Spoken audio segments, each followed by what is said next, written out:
देश की अर्थव्यवस्था में किसानों का योगदान बहुत बड़े लेवल पर माना जाता है और किसान केवल वो नहीं है जो कृषि उत्पन्न करता है या खाद्य पदार्थ उत्पन्न करता है। इसके साथ साथ मछली पालन, मुर्गियों का जो पालन है और भी बहुत से ऐसे कार्य हैं जो किसान करते हैं और इनमें इसके साथ साथ एक बड़ा रोजगार तो जुड़ा है।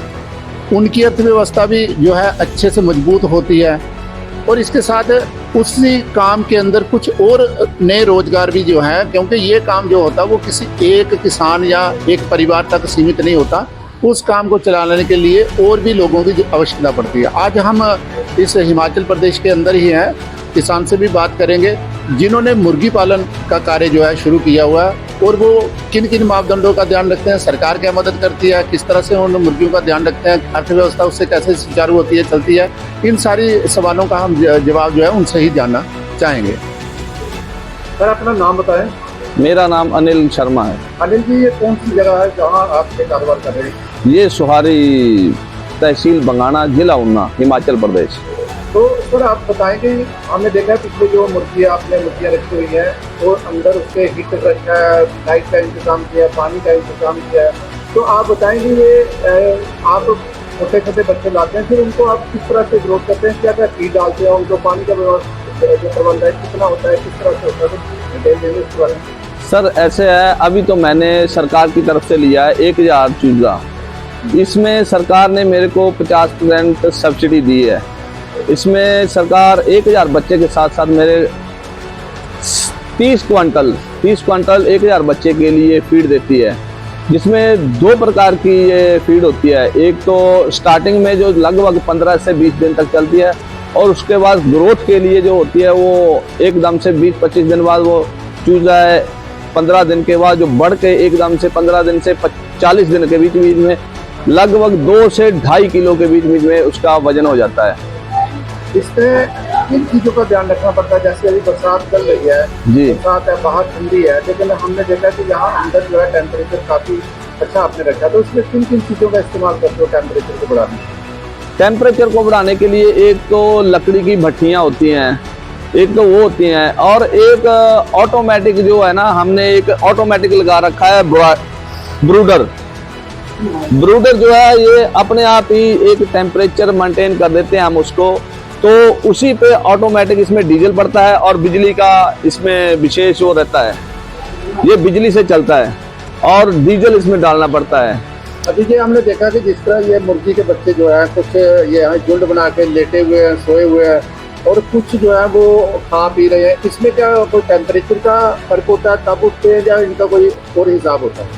जैसे इनको ठंडी लगती है तो ये एक झुंड में बैठ जाते हैं, जैसे जैसे अंदर का तापमान बढ़ता जाएगा तो ये अपने आप ही फैल जाएंगे, सारे उसमें फैल जाएंगे, और जैसे ये मतलब फीड खा लेगा और अपना पेट भर जाएगा तब ये रेस्ट में बैठ जाते हैं थोड़ी देर के लिए। तो ये सोते भी हैं कभी, क्या कुछ इस तरह भी है, कोई रेस्ट करते हैं या हर समय ऐसे? नहीं, इसको 24 घंटे जो लाइट में रखना पड़ता है और ये लगभग खाते ही रहते हैं। जैसे जब इसका पेट भर जाएगा थोड़ी देर में घंटा आधा घंटा ये थोड़ा रेस्ट करेगा, उसके बाद फिर से दाना खाना शुरू कर देता है। खाने में इनके लिए क्या क्या होता है? इसमें फीड जो है जो पीछे से ऑटोमेटिक ही आती है, बनी हुई तैयार आती है फीड। इसमें हमने कुछ नहीं करना है, बाहर से आती है या फिर तो अभी सरकार ने दिया हमें, तो सरकार ने हमें इसके लिए लगभग 35-40 दिन की फीड लगभग दे रखी है। उसमें मेरा 50% शेयर उन्होंने जमा करवाया, बाकी उन्होंने सरकार की तरफ से लगाया सारा। और जो बीमारियां लगती है, मौसमी बीमारियां लगती है, तो उसकी रोकथाम के लिए भी कोई प्रबंध होता है? जी हाँ, उसके लिए विशेष ध्यान रखना पड़ता है। जैसे कि इसके लिए टेम्परेचर जो है बड़ा उसका महत्वपूर्ण और रहता है। इसमें टेम्परेचर जो है 25 डिग्री से लेकर लगभग 35 डिग्री के बीच में रखना पड़ता है। अगर 25 से कम हो जाए तो इसमें ठंड से जो बीमारियां, सर्दी में जैसे हमें बीमारियां जो कोई लग जाती हैं, तो वही बीमारियों का इनमें भी ज़्यादा ध्यान रहता है। और अगर 35 डिग्री से ऊपर चला जाए तो जैसे हमें गर्मी लगती है, उसी प्रकार से ये गर्मी से इनको अटैक की वो हो जाती है, संभावना बढ़ जाती है। और हमने देखा ये अंदर आपने कुछ फैन भी लगाए हैं। फैन कब लगाते हैं? जब गर्मी बढ़ जाती है। जैसे टेम्परेचर 30 डिग्री से ऊपर चला जाएगा, 35 से ऊपर चला जाएगा लगभग, तब फैन की जरूरत पड़ती है। 35 तक लगभग फैन की कोई जरूरत नहीं पड़ती है। तो एक बच्चे को एक बड़ा जी बनने में जब वो बाजार में जाता है तो कितना समय उसमें लग जाता है? इसको लगभग 35 से 45 दिन में ये पूरा तैयार हो जाता है। तो आपकी जो इस समय आपके पास कितने ये मुर्गे हैं टोटल?